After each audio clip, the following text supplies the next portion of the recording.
Let's bring in our next guest, another friend. It's great to have a show where you can have your friends on. Uh, Met this dude at the Rage Against the War Machine rally. We got to speak over there, but he's been hitting the spot, ladies and gentlemen. Also saw him in New York. We were hanging out at the Gerald Salente event, and then we went for some Mexican food after. You might have seen him all over the tweets and the Twitters. He's known as going in and interrupting politicians and putting the hard questions to their face. Remember, we told you what their tactics are. What Gavin Newsom does, what the mainstream media does, they hide. They put a shield around themselves. They shield themselves from any tough questions. Like I said, they can tell you that Jack and the Beanstalk really does exist, that the Easter Bunny is real, that the Tooth Fairy is going to give you money. Why? Because there's nobody ever there to push back against them. Well, one guy said enough is enough, and he's going to get in this room and he's going to start pushing back against them. And if they want to stop this guy from asking questions, sometimes they got to remove him by force. Ladies and gentlemen, my good friend Jose Vega is with us today. All right. Am I in? There you are, buddy. Look at it. Hey, what's going on, man? You look more candidatorial than I do, man. My hair is a mess. I'm wearing a black t-shirt, are you running for something? Yeah, I'm running to be the mayor of Pasta Town over here. I'm saying the macaroni mayor over here, I'm just trying to be the boss of my own show, so I'm trying to look good doing it. Be a little serious, try to get some people in this damn independent media, thing, because we can talk about guys like you who get in the room and ask tough questions and ask serious questions. Well, I figure we could talk about this Senate bill that they're trying to pass over there, because they said it's dead at arrival in the House. Now, you are running for Congress, correct, against Richie Torres? What district is that? That is. When do you need your signatures? When can we expect that? Give us a little something, and then we'll dive right into it. Sure, no problem. So New York 15 is the district. When do I need my signatures? April 16th to May 31st. As people know, I worked on Diane Sayre's campaign, and we were the only third party to actually get on the ballot as LaRouche, by the way. You think about that. Greenies couldn't do it. The Libertarians couldn't do it. And we pick like the worst name you can put on a ballot in New York, because, the name LaRouche is pretty third rail, but in New York, man, the liberals hate him. So now, we're doing it again. We're just as crazy. And we need those petitions. We need those signatures April 16th to May 31st. We need to get 7,000 for me, right? In my little tiny district in the Bronx, we need 7,000. And Diane needs 45,000, actually 68,000, probably more. So, people should go to my website, votevega.nyc, and then hit the volunteer button. If you can't donate, hit the volunteer button. That is just as good, if not better. So, there you go. That's it. Power, not force, baby. I got to hit the campaign. I got to hit the streets today. I was in front of Hostos Community College. It's one of the biggest community colleges here in the South Bronx. Mm-hmm. And I had this beautiful sign.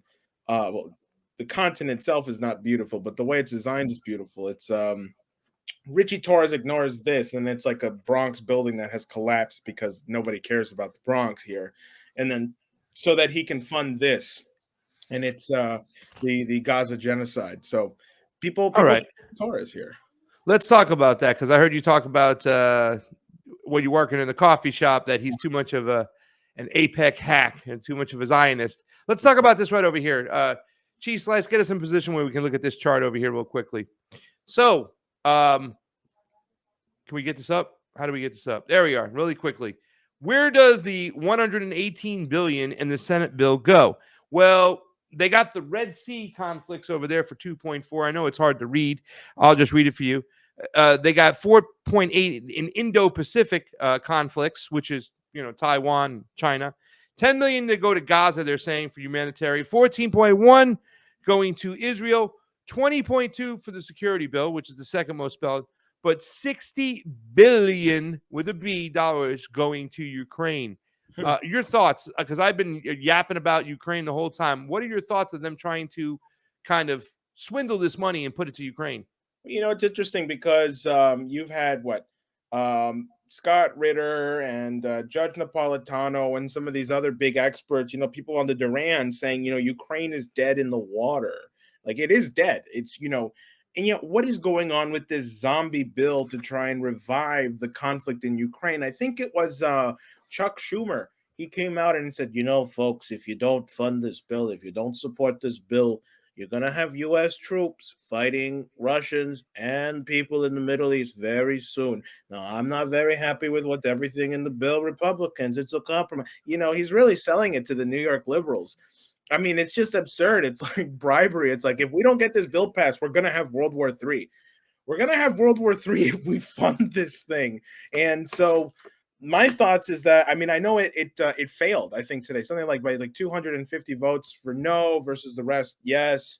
And I think it's because the House Republicans want to split the Ukraine funding from the Israel funding, which none of it should actually be funded at all. I mean, why are we funding any war out, without any congressional authority either, by the way? Well, I guess that is the congressional authority, but we are funding two wars right now. And I mean, it's just really absurd and deranged. You come out here to my district, the poorest district in the country, by the way. Like, I looked this up, I verified it. 30% of people here are living under the poverty line. We've shut down hospitals, we've shut down schools. Oh, but by the way, we need some billions of dollars because we got to go kill some Russians, right? I mean, it's absurd. It is ridiculous. In fact, we do have that Chuck Schumer video. Oh. Let's get that up really quick to show the people what they said. I think it's ridiculous. We'll go full screen on it there, Cheese Slice. But it's just nuts, the fact that they're going to sit there and threaten the fact that Americans are going to have to fight this war if we don't stop Putin. And I've been kind of using this analogy that it's a piggy bank with a coin, and they're trying to shake that last coin out of it. It feels like they can get one last big payday for their money laundering scheme. Take a listen to Chuck Schumer out there talking about, hey, we have to do this. Otherwise, you know what? We're at a turning point in America. This bill is crucial, and history will look back on it and say, did America fail itself? Why is it crucial? Well, if we don't aid Ukraine, Putin will walk all over Ukraine. We will lose the war, and we could be fighting in Eastern Europe in a NATO ally in a few years. Americans won't like that. If we don't help Israel defend itself against Hamas, that perpetual war will go on and on and on. If we don't help humanitarian aid to the starving Palestinians in Gaza, hundreds of thousands could starve. And the border, everyone has said it's chaos. You just saw Speaker Johnson. He said it's chaos. We have to do something legislative a few months ago. But what has happened, in answer to your question, so this is crucial for America. It's a turning point. History is going to look over our shoulders and say, did we rise to the occasion? To his credit, Mitch McConnell did. But too many Republicans, including Speaker Johnson, are just scared to death of Donald Trump. Donald Trump has said he wants chaos. Donald Trump has said, well, wait till I become president. That'll take at least a year. Ukraine could be gone. The border will get much worse. War in the Middle East will get worse, maybe bringing us into it. He's doing it all for political reasons. And let me just say, will senators, the crucial question, the $64,000 question, the majority of Republican senators know this bill is the right thing to do. It's a compromise. I don't like everything in it. Neither does McConnell. But it's a compromise. That's the only way you get things important done in the Senate. We proved that 2 years ago in our bipartisan legislation. And will the senators drown out the political noise from Trump and his minions and do the right thing for America? It's a crucial question. History is looking down on every one of us right now. Where do they get their playbook from when they constantly say history will look at us so badly if we don't do the right thing? They constantly refer to this all the time. History is going to look back at us like history is a person and say, how could you not do that? And before I get to this next topic over here, which is pretty much about the standalone bill, remember, they removed Speaker McCarthy. One of the reasons was not just the funding of the Ukraine war, but they didn't want all these. They wanted a single item line voting bills, right? In other words, one item, let's bring it to the table. That's it. And I think, as you know, you're running for Congress, that's something you might agree on. They're trying to lump all this crap together to provide political cover for the people who want to vote for or against it. It's ridiculous. But what are your thoughts when they constantly say that history is going to look back at us and whatnot? What are your thoughts on this particular bill?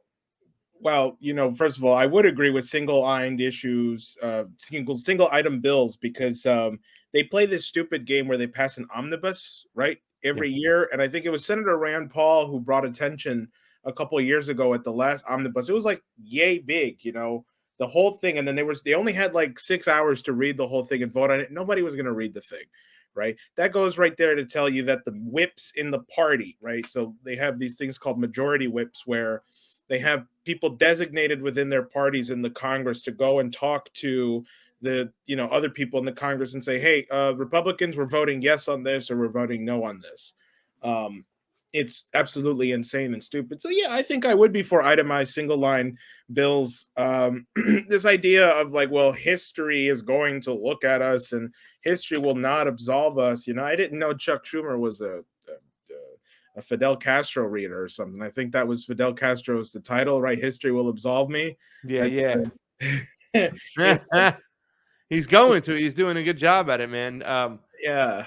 So here it is. Yeah. Now, really quickly, take a look. Biden said he would veto a standalone Israel bill. Aid administration says. Jamie, if you could take him down real quick so we can see this really quickly. I'm going to read this.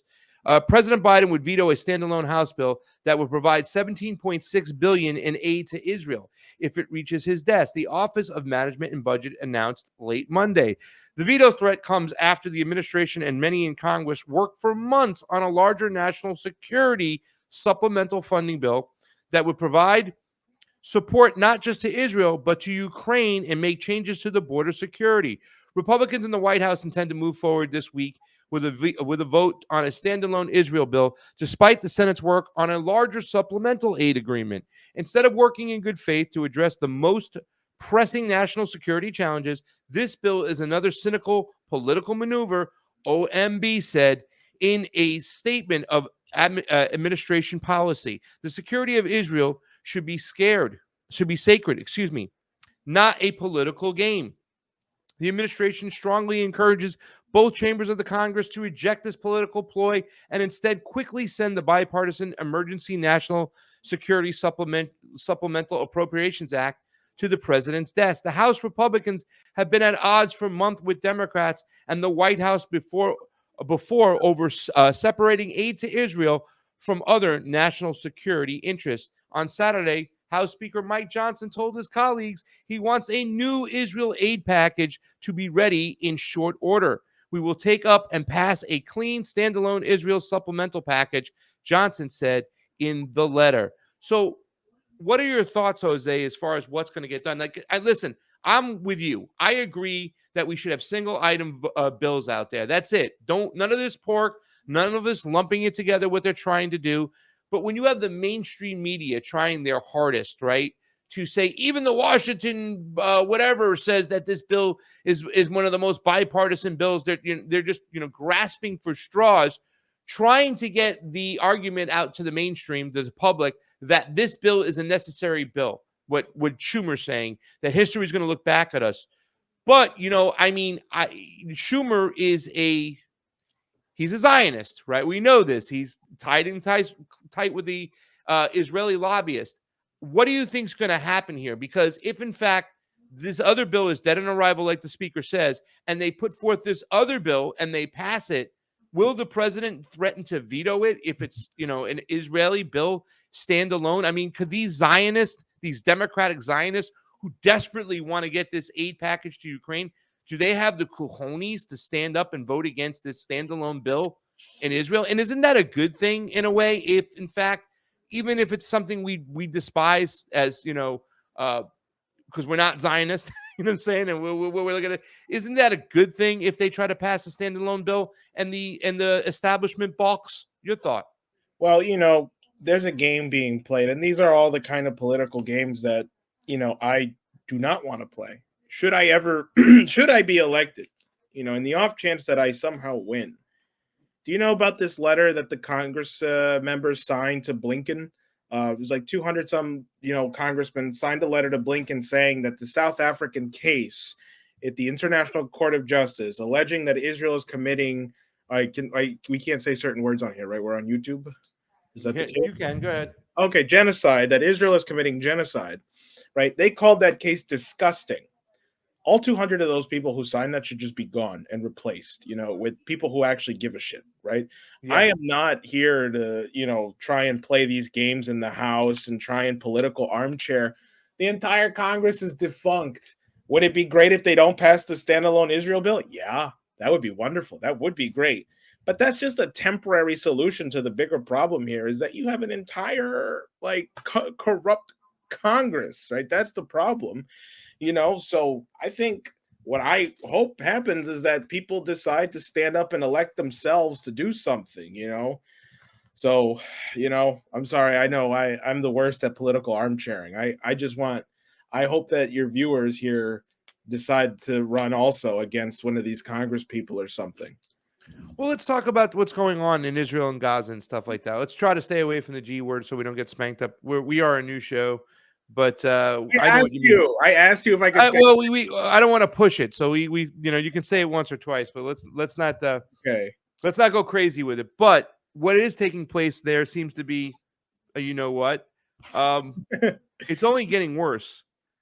What is it going to take? I mean, it was crazy to me. I put on Newsmax because I do look at a lot of the mainstream media. I look at both conservative and liberal media, mainstream media out there. And Newsmax was talking today about how an IDF representative was saying that 1/5 of the hostages that are left are presumed dead. They think are dead. And they were saying it was such a tragedy. It was so awful. Yet there's 30,000 people dead over here, civilians, just because they were Palestinians. And it's not a shame that they're dead right over there. There still seems to be a grasping of straws from the mainstream media, from the government, from the networks to still kind of push, Jewish hate is up a lot, you know what I'm saying? Trying to manufacture consent for what Israel is doing. How do you see this coming to an end? If we're going to continue to go, hey, they should stop it, but we're going to still supply the weapons, how is this going to end? Well, if nothing is done to intervene in the population, I think World War III. I mean, look at what's happening with the fact that, you have the Houthis that are doing what they're doing. You have the fact that we're courting war with Iran right now, and, that we just striked Syria, right? Because we're there. We should not be there, right? And we just happen to be there looking for more excuses for war. The way this is going to all end, if nothing is done for people to actually intervene on this, it's just going to end in World War III, and that's just going to end in us all getting kabloom, kapowie. That's how this is going to end. That's why I'm running, because I don't want that to happen. I want people to actually, stand up for once, and say, I'll give you a great example. I was thinking about it the other day that come November, people are going to have to go to the ballot box and they're only going to see Richie Torres' name, and then they're going to have to pick between Trump, Biden, or Kennedy. None of these people are qualified, in my opinion. I can't run for president, but I can run for Congress. I don't want to have to, I think it's going to be a disgusting act come November when people have to look at that ballot box and have to pick between, all right, do I take a shot of poison or do I get shot in the head? Which one's going to be quicker, right? I want to give people another choice and say, you know what, maybe I don't have to do that anymore. Maybe I can do something different.